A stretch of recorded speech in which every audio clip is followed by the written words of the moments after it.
አሁን ኦሮሞ ኤርፖርት ሊሰራ ነው። 75,000 ሰራተኛ አካባቢ የሚይዝ 60,000 ወደ 65 ሚሊዮን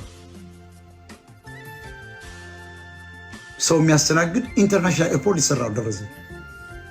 እኔ አደንቃለሁ። ኦሮሞች ያን ከሰሩት አደንቃለሁ።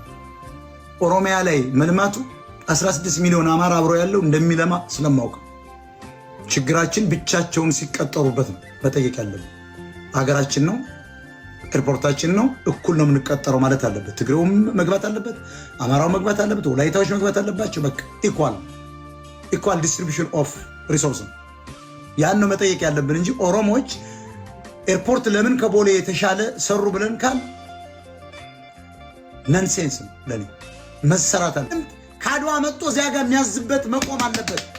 በኦሮሞዎች መሬት ላይ ኦሮሞዎች ማዘዝ አለባቸው። ኦሮሞዎች ነው ማዘዝ አለባቸው። የራሳቸው ሀገር ነው ይዘውታል። ስለዚህ እዚያ አካባቢ ያለው ሰው ተጠቃሚ ሆነ ያለበት ቅድሚያ። ቀጥሎ ግን ሌላው ኢትዮጵያዊ ነው።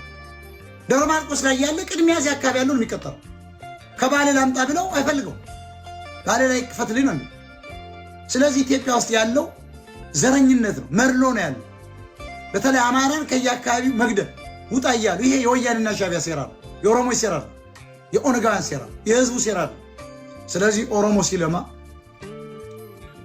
አይን ከቀላ አንተ ጤነኛ አይደለም።